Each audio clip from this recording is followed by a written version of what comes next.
Welcome to Planet Poetry. My name's Peter Kenny. And I'm Robin Houghton. And our theme for this episode is Untold Stories. Peter talks with outstanding Native American poet, author and scholar LeAnne Howe.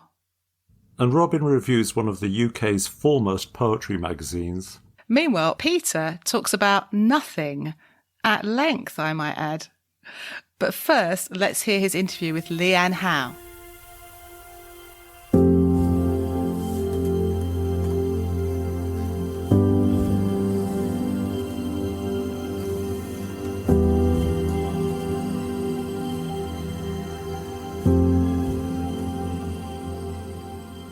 LeAnne Howe writes poetry, fiction, non-fiction and screenplays. She is the Edison Distinguished Professor at the University of Georgia.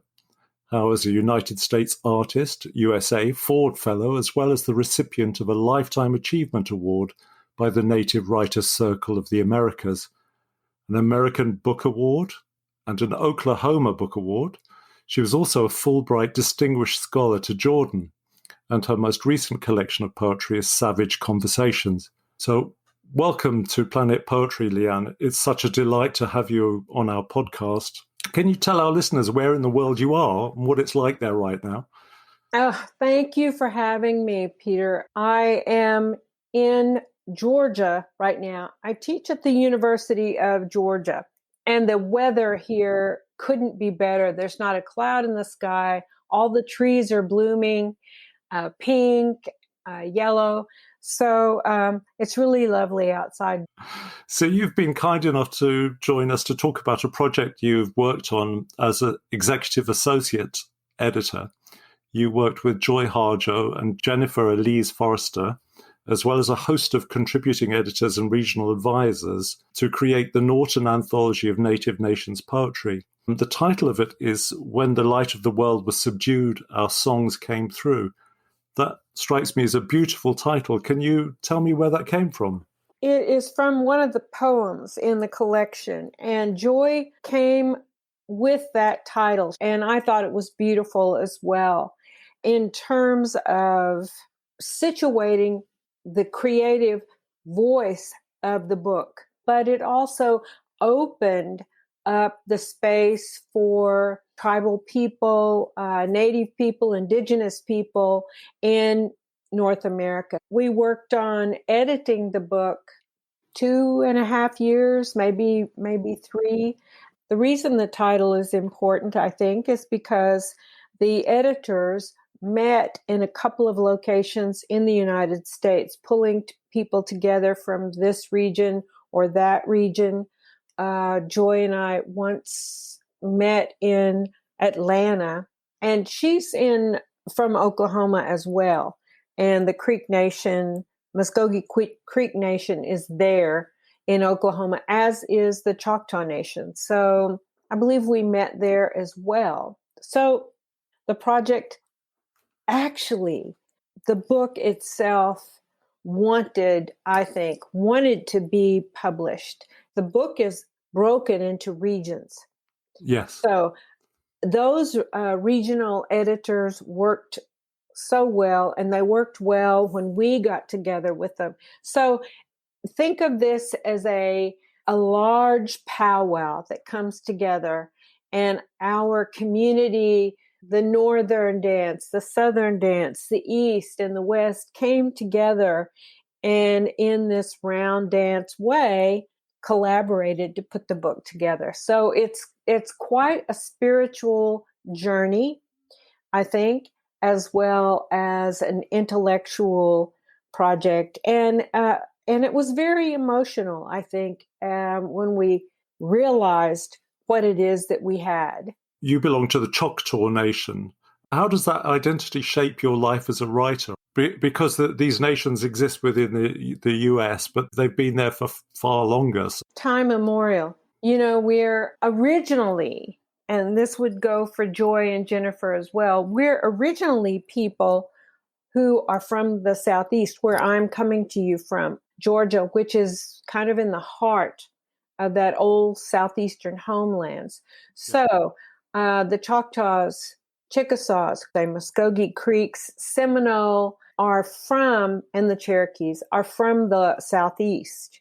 And we're very old communities. Our Naniwaya, because Choctaws are mound builders, so Naniwaya is well over 2,000 years old. That's our mother mound in Mississippi. So having been raised up in the East, literally out of the dirt, the Choctaws were removed in 1830. We're the first nation to be removed by Andrew Jackson's government. And we then began what you may have heard of is called the Trail of Tears. So the Choctaws are the first to take that walk. We lost a fourth of our population from starvation, many diseases. And by the time we get to Oklahoma in 1831, 1832, we've already lost a quarter of our population. That dying continued until we could stabilize ourselves, because you have to realize, coming to Oklahoma, we had some rivers and some waterways, but by and large, the landscape in Oklahoma was new and barren. And so we dang near starved to death before we could get ourselves situated in our new homelands, which are in Durant, Oklahoma. If I may quote from the introduction that Joy Harjo wrote, she says, "We are more than 573 federally recognized indigenous tribal nations in the mainland United States. 231 are located in Alaska alone. We speak more than 150 indigenous languages. At contact with European invaders, we were estimated at over 112 million. By 1650, we were fewer than 6 million. Today, we are 0.5% of the total population of the United States." And this is the bit that really blew my mind. Imagine the African continent with 0.5% of indigenous Africans, and you might understand the immensity of the American Holocaust. When I began to think about this, the consequences of the European, quotation marks, discovery of what became the US, it really just gave me shivers. I don't think I've ever read anything in an introduction to a poetry book that's affected me so profoundly. But it made me also feel just how precious the gathering together of this writing was. It's almost like finding texts from a lost continent or some kind of Atlantis, I find it inspiring how this legacy of such hurt and wrong being used to move forward. And it just seems to me this book is an absolutely immense step. Is it the first such anthology of its kind? It's not the first, but it's the first in which Native editors, Native writers put this book together. So it's very unique in the way it's framed, in the way that we conceive the book is also very unique. It costs a lot to remember all of those hardships. And yet at the same time, most of us from the Southeast and that end up in Oklahoma, as my tribe did, we honor the elders, our elders who made our life possible. We would not exist if it hadn't been for their pervasiveness and determination to live. And that is something that our tribe and the communities in Oklahoma do at every gathering. We remember our survival, remember the people who brought us there, and what that sacrifice contained.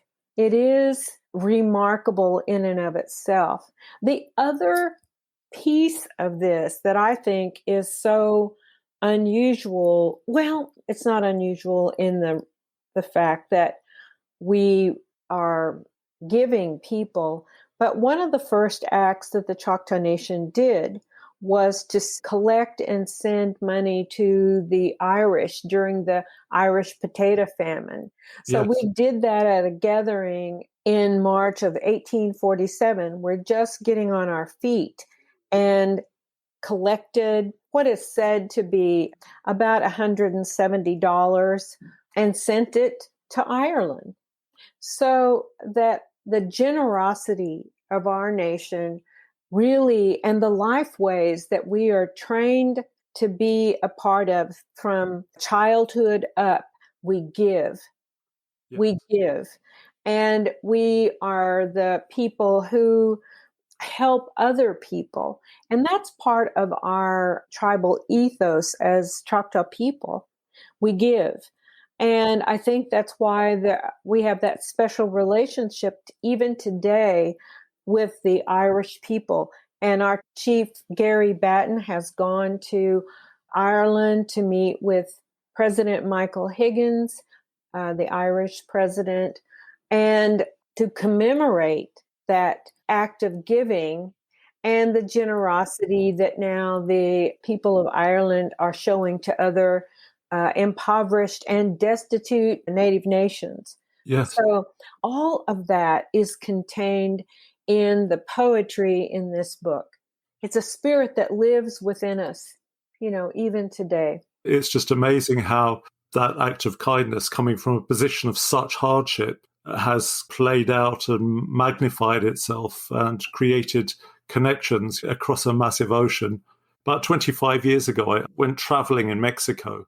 I started off in Mexico City and then went south to Oaxaca and the Yucatan Peninsula and so on. I was mainly looking at architectural sites, but it sort of struck me when I came back to the United Kingdom, there were a multitude of books about the ancient civilizations of, Mesoamerica and the Mayans and Incas and Olmecs and so on. And it seemed to me that in Mexico, the story of the native people, although terribly disenfranchised, is still an absolutely essential part of Mexico's story. But from my ill-informed European standpoint, the story of the First Nations seems, much harder to glimpse, really. And is it the fact that apart from mounds and things, there's not so much kind of archaeology, or is it something completely different, something about the nature of the US? In terms of not recognizing all of our achievements. So let's look at our extraordinary gifts that we have given as people to the rest of the world. 70% of the world's vegetation that they eat in terms of plants are from the New World, from us, and that means from women. And the Southeast is known for our extraordinary gifts of food: potatoes, tomatoes, of course, sweet potatoes, beans of all kinds. And chilies. And chilies, of course, and chilies. And that food represented and helped. Think of the calories that the potato has been able to give to people in countries around Europe that were starving. Those are gifts, and those are gifts from our mothers and our distant ancestors who grew these vegetables knowing that they would sustain us. And corn, of course. We have the story of Tanchi that was brought to us in kernels, and we raised corn. So if you look at that on a global scale, you think, well, my goodness, we are the gift that kept giving and giving today. It's not just monetary, but it's the very lifeblood that sustained people in famine. And what a marvelous living legacy it is that, something people put in their mouths every single day. That's more of a memorial than a building somewhere, isn't it? Yes. It's a living thing. I wanted to perhaps just dip into the anthology a little. One of the themes is that special and enduring relationship with the land. And this poem, This Is How They Were Placed for Us by Lucy Tapahonso, actually portrays the land as being a teacher to the people, and that people learn things from it. There's wonderful descriptions of various mountains and so on. I wonder, LeAnne, if I could ask you to read just the last few lines of that poem. And so this is Lucy's words, who I want to ask her forgiveness for potentially butchering her poem. So, Lucy, I love this, by the way. I love this poem. All these were given to us to live by. These mountains and the land kept us strong. From them and because of them, we prosper. With this we speak, and with this we think, and with this we sing, with this we pray. This is where our prayers began. And so it's a wonderful mantra to think about, that poetry is also a song, it's a prayer, and it's words that we think of when it comes to the land. You know, the land is our mother. And as that process, the Choctaws built mounds all over the Southeast, along with the Muskogee Creeks, who are also mound builders. And today, some of the 5 tribes have built and are reenacting the mound building traditions in Oklahoma. My family got to Oklahoma in 1832 in what is around McAllister, Oklahoma. And so my family is still there. So it's not something that we take for granted, being from the Southeast and removed to Oklahoma. If you think about it, the 5 tribes were removed in a very big way. And many of our other, and thank heaven, I guess many of the other Native nations, if you look to the west, if you look to the north and the northeast, as well as the plains, those tribes are not removed. But we were. So we were an experiment. And I think that we succeeded in living and thriving where they had hoped for our destruction. You know, let's not put a fine point on it.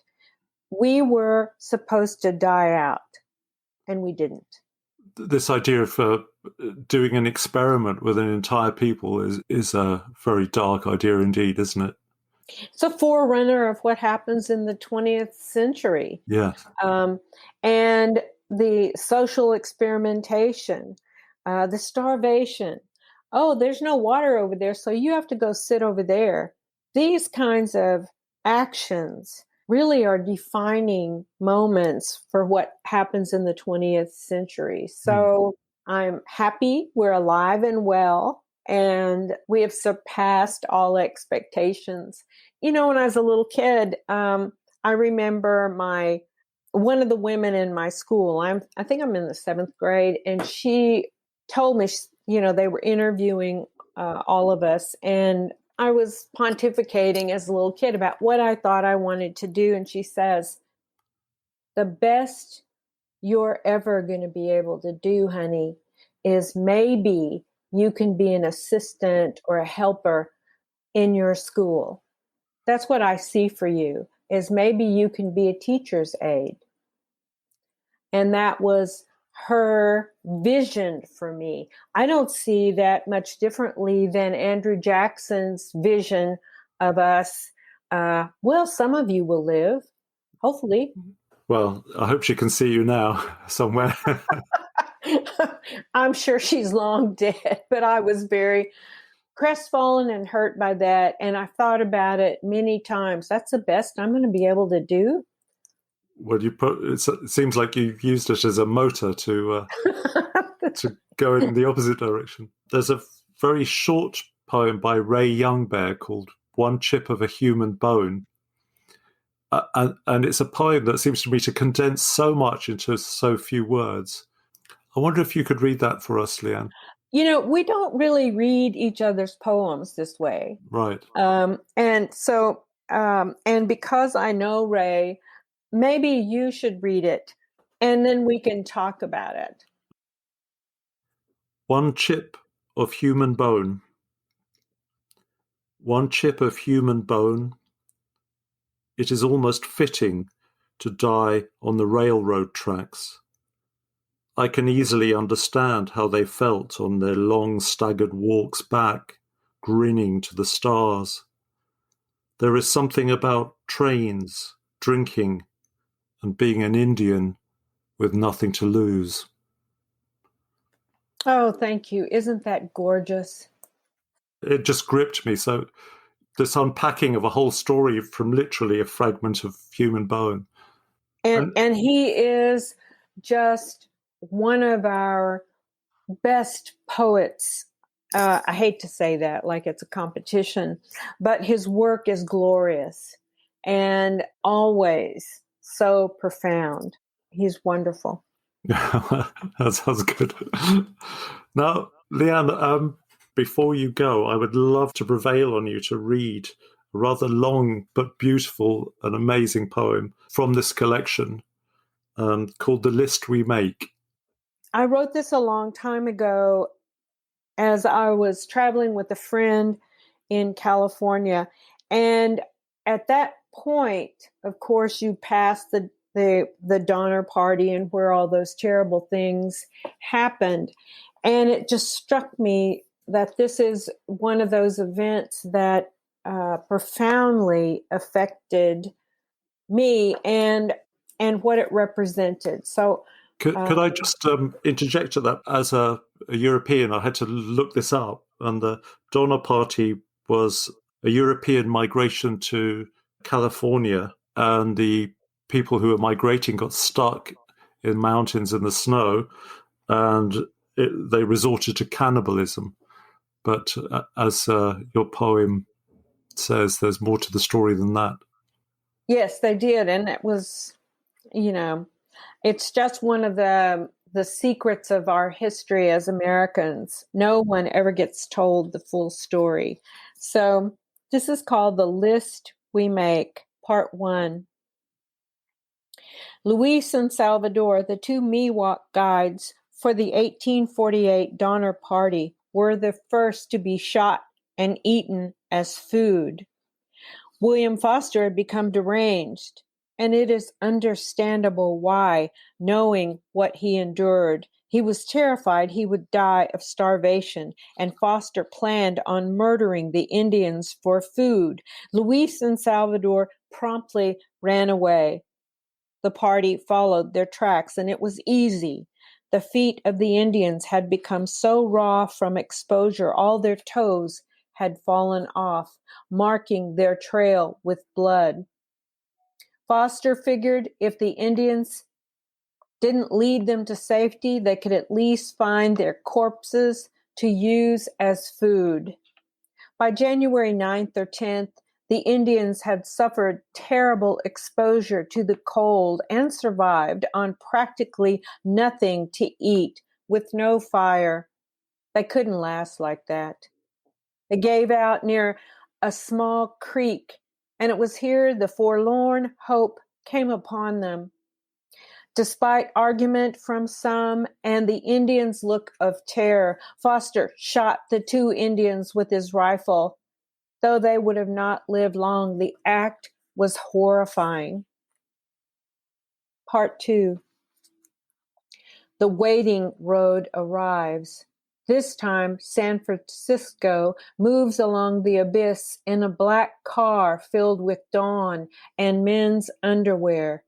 Again, a membrane binds us, and I crave all you offer, your hands, your poet's wrists that bleed on the page, your penis of words that penetrates my vagina like a wet weapon. We drape our bodies with new surroundings, but like movable sets on a theater stage, we fear hammer and nails, hunger, death, longing, and consumption.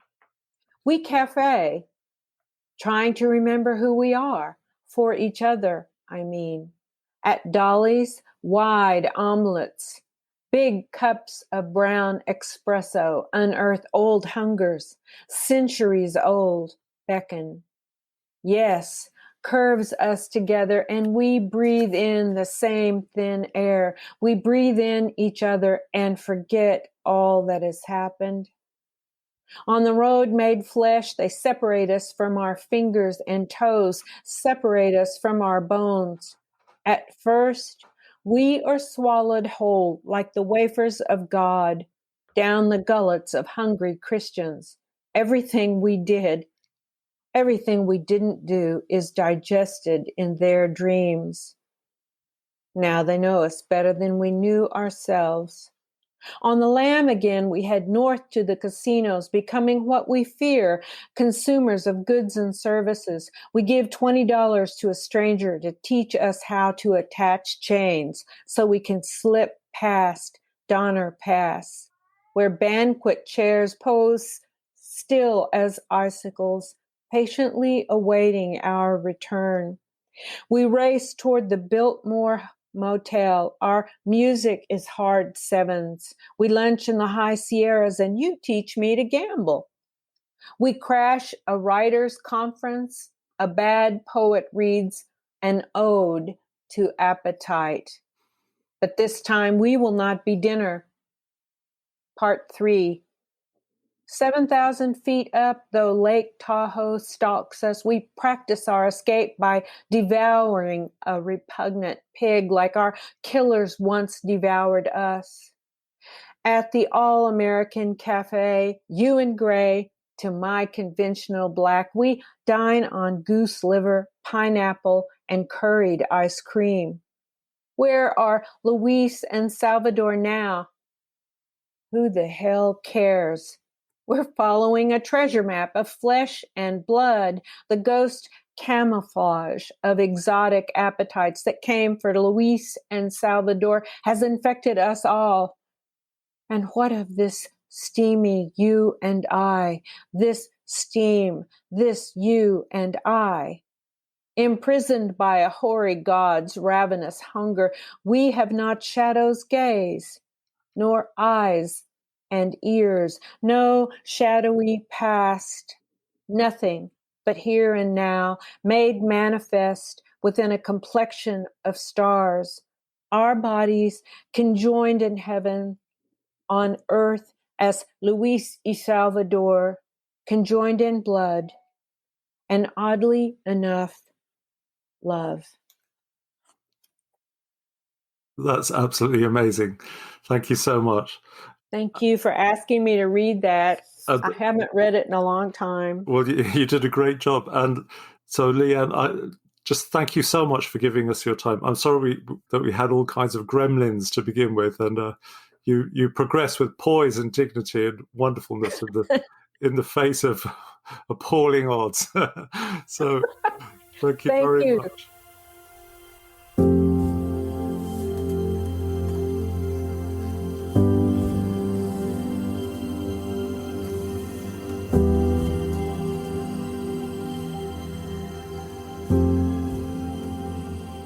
That was really powerful, wasn't it? LeAnne Howe, I mean, she's a force to be reckoned with. I really enjoyed that interview. And specifically, at the beginning was how you encouraged her to set the scene and you asked her about the whole background to all of this, because certainly I'm quite ignorant when it comes to native nations. Sometimes I think just going in and being completely honest about your ignorance is quite a good way to start a conversation, because you've got no preconceptions, really. I agree. Those are quite shocking statistics, aren't they? 573 nations originally, and they just got obliterated.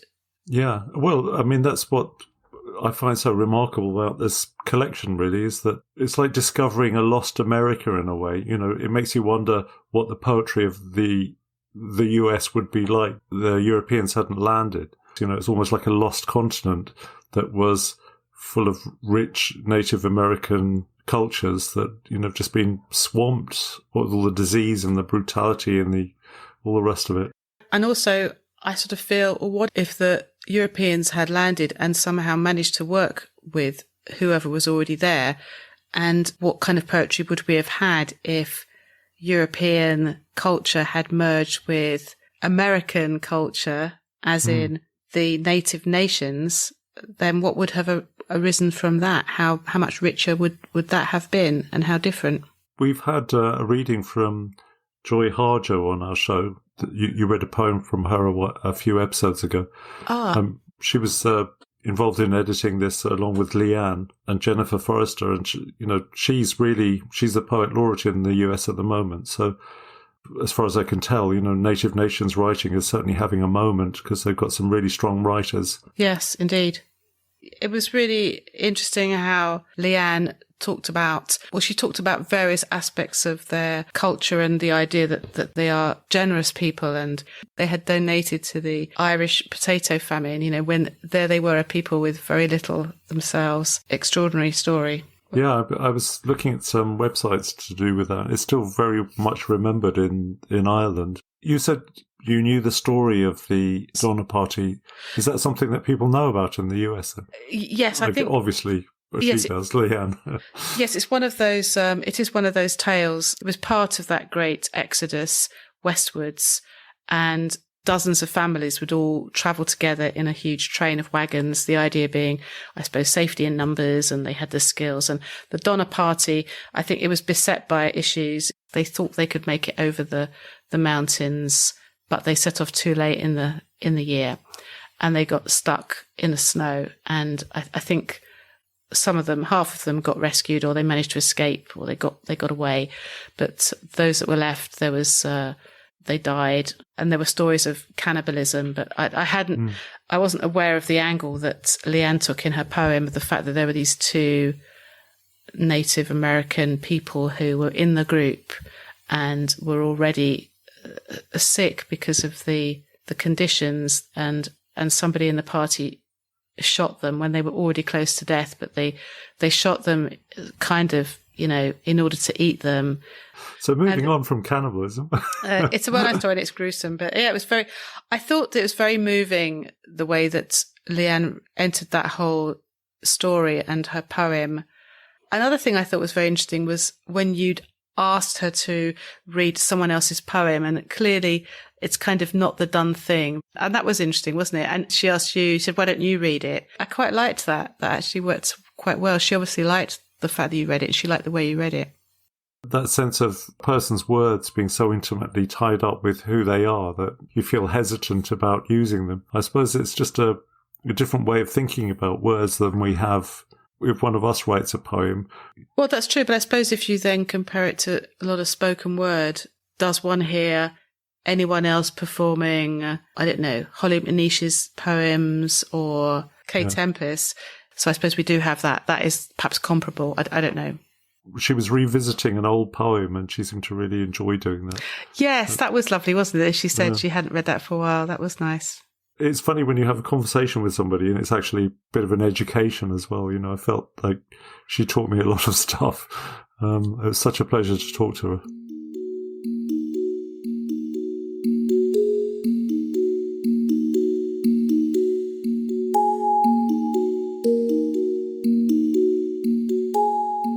So it's about this time of the show that we tell you what we've been reading. What have you been reading, Robin? I've been reading PN Review, which is a very long-established journal. I have dipped into it in the past and found it a tiny bit, heavy-going, I suppose you might say. It's quite serious. It's a sort of journal that doesn't have any pictures. Not even on the cover. The cover is actually the index, so it's quite austere. I always start by talking about what these things look like, don't I? I'm a bit obsessed with what magazines look like, but it's A4 and it's perfect bound. It's just got this feel of a kind of mid-century, like some poster that's come out of Bauhaus or something. And I really like that. So straight away, I'm in the zone. So the story about this is that I subscribe to various journals on a kind of rolling basis, not being able to afford to subscribe to them all, but I try and give them all a go at some point. Yeah. And I subscribed to PN Review in January, and I've only actually just got my first issue through, even though it's published bi-monthly. But I think I must have signed up just after they'd sent out the January issue, so I didn't get that. It's an interesting mix of... There's definitely poetry in here, but there's lots of other stuff. I had a little count up. There are actually 34 poems by 12 poets. So they favour groups of poems by each poet rather than individual poems. And also poems get grouped together with what are called features. And features aren't exactly reviews because there are reviews as well. So that's a separate section. Sometimes they are to do with a book or something or a topic, memoir, essays. Sometimes they're quite scholarly. I read through one feature, which is actually about poetry and mathematics, which, as you know, is sort of something I'm quite interested in. We've talked about maybe getting a mathematician on the show, to talk about poetry and maths. You have to talk to the mathematician. But on the poetry front, I was grabbed very quickly by a little group of 3 poems by American poet Shane McCrae, who I thought I hadn't heard of him. And then I realised he was actually shortlisted for the T.S. Eliot recently. But these 3 poems, I was immediately struck by them. In fact, I read them online before I got my copy through the post. I realised I could actually look online with my subscription and see the electronic version. And that's where I saw it. And I printed off this page with these 3 poems on, and it is stuck next to my desk, which I do that sort of thing so rarely. But I was just very inspired by them. So that's just a brief kind of overview of PM Review. Still lots to read there. A very nice long piece about Vienna, which is sort of, again, part memoir, part I don't know what. Just interesting reads, but certainly not all poetry. Oh, that's interesting. I used to subscribe to PN Review a frighteningly long time ago now. It's sort of starting in the 80s and through the 90s. And it was, and I really enjoyed getting it. I tried to have my poems in there, but never succeeded. But I always enjoyed reading the reviews in there, and it was tremendously thoughtful. I always thought it was one of those aspirational places. I thought if somebody ever talked about me in PN Review, then that would mean that somehow you'd made it. Absolutely. I think I know exactly what you mean. I mean, I submitted some stuff there a few years ago and realised quite quickly it was out of my league. And it is aspirational is a good way to put it, but not in any sort of, there's something quite solid about it. I suspect it hasn't changed in its resolve or its focus with times and trends and whatever. I think it's quite serious minded. And I expect it was still the same editor, was it, in the 80s, Michael Schmidt? Yes, it was. Yeah, serious minded is a good way of putting what I remember. It was an excellent magazine, and there's been times I've popped into the poetry library and kind of caught up on all magazines, and it's always one that I'd take seriously. And I do like the format of it as well. And like you said, the austerity of, there's no fripperies here, there's no pictures of lovely flowers or little animals or something. Not even an image on the cover. I was quite sort of discombobulated by that when I got it. It took me, I don't know, a couple of days to actually realise, this is the index on the cover. I've been looking inside saying, that's funny, it's got no index. It's like, it's on the cover. And there's something about not plastering the pictures of poets all over it as well. Yes. Because, perhaps there's something in that, without wishing to overanalyze it, but something about forefronting the poetry rather than the poets. And it does take poetry seriously and doesn't get too... Yes. In my opinion, when I've read it, it never seems to kind of become starstruck by anyone particularly. It's always quite serious. Interesting, though. I mean, do magazines put pictures of poets in? I mean... Poetry London, I think. Oh, do they? Yeah. But the Poetry Book Society, I could never quite understand when their journal came round, the book promoting what they had on their list for that quarter. The sort of full page photos of poets, I thought was a bit odd. Yeah. So what's been on your, what have you had a chance to be reading? I know you've been working hard lately, so what have you read? I've been thinking about nothing. Because as Samuel Beckett said, nothing is more real than nothing, which is always one of those favourite quotes of mine, because it points to emptiness and kind of just being quite pretentious. It's the sort of thing you can say in pubs and sound really, really cool. But I've always been fascinated by the idea of silence. When I used to read a lot more philosophy than I do now, I had a philosophical friend and I was going for a walk in the country with him, and I said, "My God, it's quiet here." And his answer was, "Yes, it's what Heidegger calls the pre-linguistic state," which always made me laugh. There was I just kind of, hello flowers, hello sky, and he was like this boffin thinking about Heidegger. But I've thought about it a lot, and I was attracted to this book by John Cage, the avant-garde composer. Oh, yes. And it's called Silence, Lectures and Writings, which he wrote in, I think it was 1952.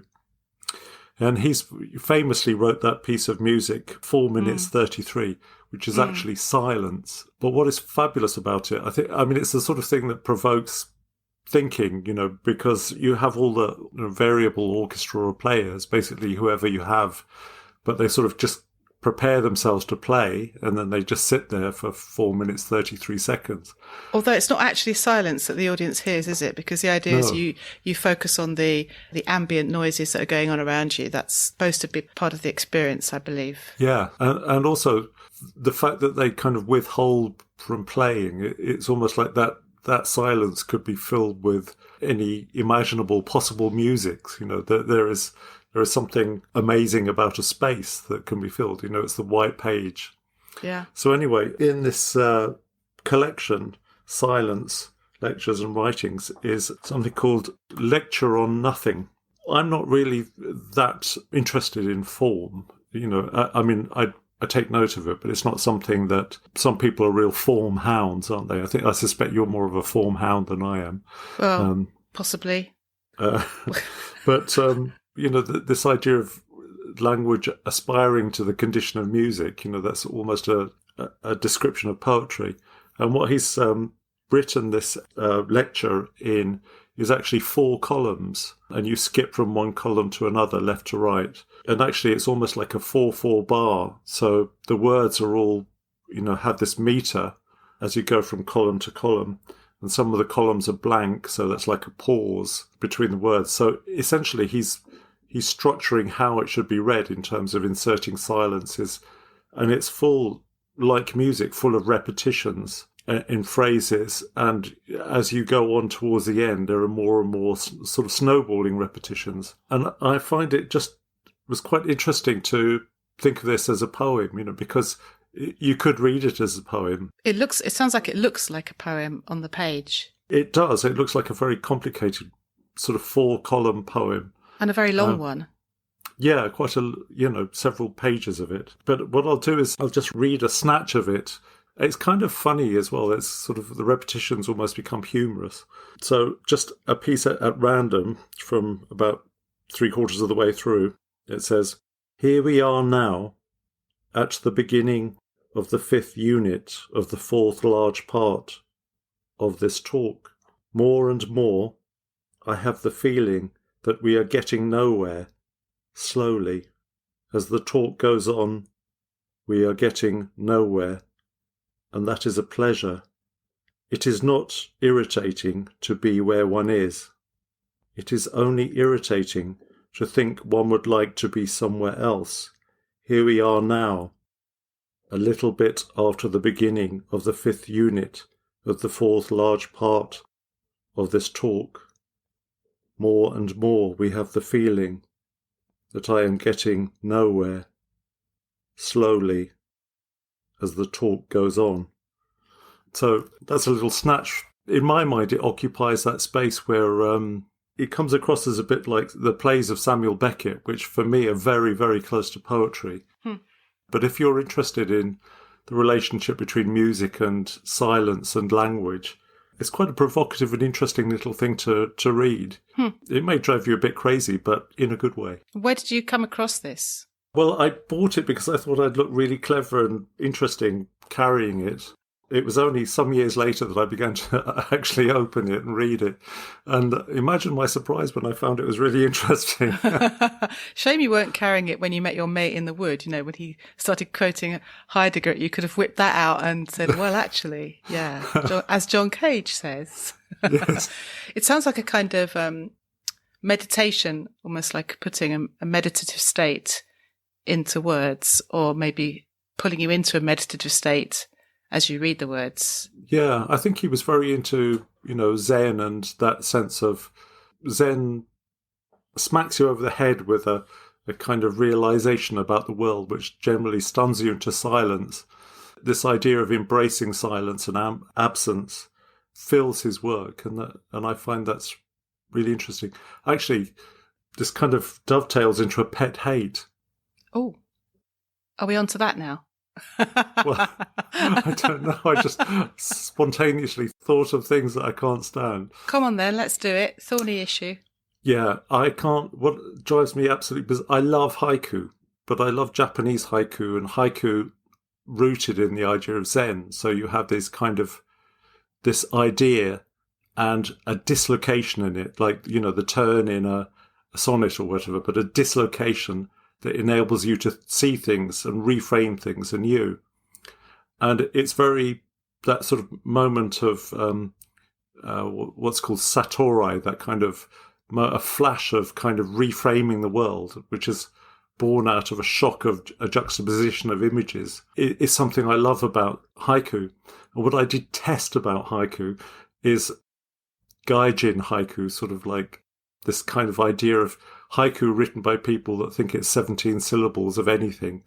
I just think, don't, unless you understand that it's supposed to be a trigger into a kind of a trigger into silence or some kind of wonder or something. Or, it's not just 17 syllables. Just stop it. So, thank goodness I can't claim to have written any haiku. It probably would have been that sort, actually. It's like, oh, what's haiku? Oh, 17 syllables. Oh, yeah, right. Well, that's good to know. Clearly, you've got a handle on what it ought to be. Well, I mean, everyone has their kind of prejudices, but whenever I see sort of haiku competitions and I look at them and read them, and I just think none of these are haiku. They're all 17 syllable things. I'm probably going to get hate mail for this. Well, hate mail. Well, I don't really know anything about haiku except for the syllable thing, and also, is it supposed to be to do with nature, or is that another ridiculous kind of reduction of a beautiful and nuanced form? Yeah, I mean, I'm not setting myself up as a haiku expert. No, but you clearly have you know what it is. Well, I have opinions about it. Having opinions about things and knowing about them are two different things, really. But okay, fair enough. But yes, they're often invested in natural imagery, which kind of have deeper resonances and stand in Japanese culture for other stuff. I'm going to sound ignorant if I carry on, so I won't.